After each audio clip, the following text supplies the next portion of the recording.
ہمارا ملک ہندوستان ایک تنگی سے بالکل آسانی کی طرف گامزن ہوا تھا آج سے تقریباً 75 سال پہلے. تو اسی کا جشن آج ہم یہاں سب مل کر منا رہے ہیں. یہ ہمارے لیے بہت بڑی سعادت ہے، خوش بختی ہے کہ ہم ہمارے ملک وطن عزیز ہندوستان کی آزادی کا جشن منانے میں شامل ہیں، پھر اس کو بخوبی منا رہے ہیں. میں سب سے پہلے آپ سب کی خدمت میں ہندوستان کی حریت اور اس کی آزادی پر مبارکباد دیتا ہوں. تو ویسے تو آج 75 سال کی تکمیل پر پورے ہندوستان کے اندر پہلی روایات سے ہٹ کر انتہائی بہت زیادہ جوش و خروش کے ساتھ یوم آزادی منایا جا رہا ہے. پھر یہ ہمارا حصہ بھی ہے کہ ہمارے وطن کے لیے ہم بہت زیادہ خوشی اور مسرت کا اظہار بھی کریں. تو آج سے تقریباً 75 سال پہلے ایسا معلوم ہوتا تھا کہ دوسروں کے زرخرید غلام ہیں. برسہ برس تک انگریز ہمارے اوپر مسلط رہے. پھر وہ نہیں معلوم کہ کتنے علماء پھر کتنے مجاہدین کو موت کے گھاٹ اتار دیے، شہادت کا جام انہوں نے پیا. کئی لوگوں کو کالے پانی کی سزا دی گئی، کئی لوگوں کو قید و بند سے گزارا گیا.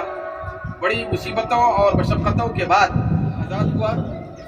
ملک کی آزادی کے اندر جیسے آج ہم کہتے ہیں کہ گنگا جمنی تہذیب، ہندو اور مسلم دونوں کو ملا کر دو قوموں کو اکٹھا کر کے ہم یہ نعرہ زبان پہ لاتے رہتے ہیں کہ ہماری یہ جو تہذیب ہے گنگا جمنی تہذیب ہے. مگر جس وقت آزادی ہوئی، ایک پہلے کا جو لمبا طویل سفر ہے، وہ جو مشقتوں والا سفر ہے آزادی حاصل کرنے کے سلسلے میں، تو وہ سفر بھی گنگا جمنی تہذیب کا بہترین مظاہرہ تھا. جہاں تک مسلمانوں کا کردار ہے، یقیناً ہم مسلمان کی لڑائی میں دوسری قوموں کے شانہ بشانہ چل کر ہندوستان کی آزادی میں برابر حصے دار بنے اور حصہ لیے. پھر بحمدہ تعالیٰ آج تک بھی ہم ہندوستان کے حصے دار ہیں. اب کوئی باہر سے آئے ہوئے لوگ نہیں ہے. ہندوستان کی آزادی میں ہمارے اسلاف کا خون ہے، پھر اس خون کی خوشبو کو آج بھی محسوس کیا جا سکتا ہے. لیکن ہمارے لیے ضروری ہے کہ ہم اپنے اپنائے وطن کے ساتھ بہت زیادہ اچھا سلوک کریں، پھر ایک دوسرے کا پاس و لحاظ کریں، لحاظ اختیار کریں. آزادی کا جو حقیقی پس منظر تھا، تو اس پس منظر کو اور اس سبق کو یاد رکھ کر ہم اگلی نسلوں تک امن کا پیغام، سلامتی کا پیغام، پھر ایک دوسرے کے ساتھ درد میں، دکھ میں، خوشیوں میں شامل ہونے کا جو پیغام ہے، تو اس کو عام کرتے چلے جائیں. ہم ہندوستان کے ایسے وفادار ہیں کہ چاہے کچھ بھی ہو جائے لیکن ہم ملک پر آنچ آنے نہیں دیتے ہیں، پھر آنچ آنے نہیں دیں گے. ہمارے اسلاف کی بڑی قربانیاں اس کے ساتھ شامل ہیں، لیکن ہمارے اسلاف میں سے بہت بڑی سرخیل ہستی جو ہندوستان کی آزادی کی اور اس کی حریت کی ایک نشانی ہے، وہ شخصیت ہے حضرت علامہ فضل حق خیرآبادی رحمۃ اللہ علیہ کی، کہ ان کو بھی کالے پانی کی سزا دی گئی. پھر ان کو بھی بہت زیادہ صعوبتوں اور مظالم سے گزارا گیا، لیکن انہوں نے ملک کی آزادی کے آگے ذرہ برابر بھی انگریزوں سے کوئی سمجھوتا نہیں کیا. بالآخر انہوں نے اپنی جان آفری کو قربان کر دی، لیکن انہوں نے ہندوستان کی آزادی کا جو سورج، ہندوستان کی آزادی کا جو چمکتا دمکتا آفتاب دیکھا تھا اپنی نگاہوں سے، تو وہ مستقبل میں ان کے بعد بحمدہ تعالیٰ ہندوستان آزاد ہوا. اس کے اندر ہر ایک کی حصہ داری ہے، ہر طبقے نے اس میں حصہ لیا، کیونکہ یہ جو ہندوستان ہے، اس ہندوستان کی آزادی میں جو کردار رہا، یہ کسی خاندان یا کسی ایک طبقے کا اس میں حصہ نہیں رہا. اسی لیے یہاں کے پورے لوگوں کو قوم کہا جاتا ہے.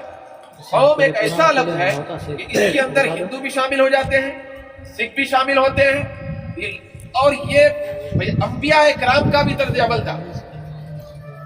انبیاء کرام جب لوگوں سے خطاب فرماتے تو وہ کہتے یا قوم، قوم کا لفظ استعمال فرماتے. قوم کے اندر وہ صرف اپنا کلمہ پڑھنے والوں کو شامل نہ کرتے، سب کو شامل کر کے بات کرتے تھے۔ تو یہ ہندوستان کی آزادی میں بھی سب کو شامل کیا گیا، شامل ہوئے، شامل رکھا گیا۔ پھر قیامت تک، صبح قیامت تک سب لوگ شامل رہیں گے، پھر اپنے خون کی قربانی دیتے رہیں گے۔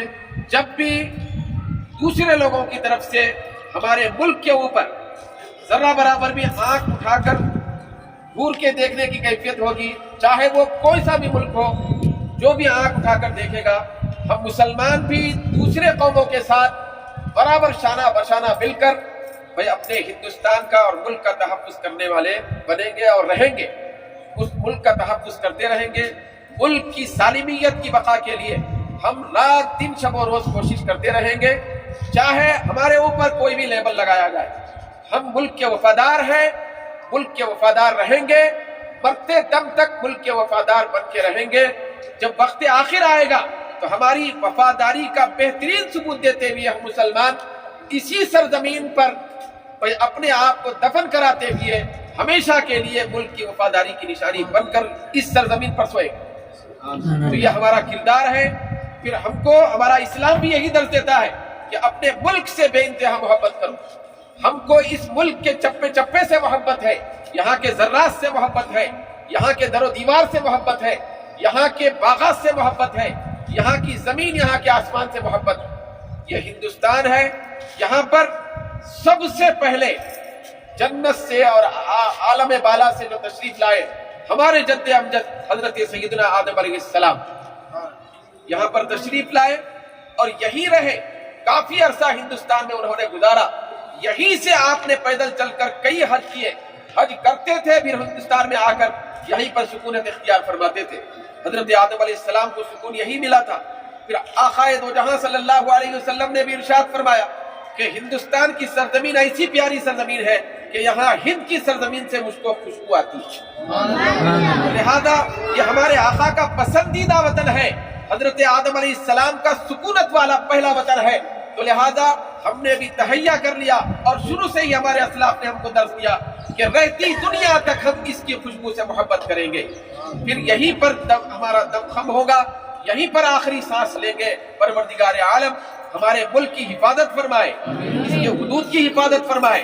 جو لوگ آنکھ اٹھا کے ہمارے ملک کو دیکھتے ہیں، ان لوگوں کی آنکھوں کو نیچا کرے، ہمارے ملک کو ترقی عطا فرمائے، گنگا جمنی تہذیب کو پہلے کی طرح پروان چڑھائے۔ مولا تعالیٰ اس کی آزادی میں انتہائی بہت زیادہ خوشبو پیدا فرمائے۔ ہم سب ایک دوسرے کے ساتھ مل جل کر اچھے انداز سے زندگی گزارنے کی توفیق عطا فرمائے۔ وما علینا الا البلاغ۔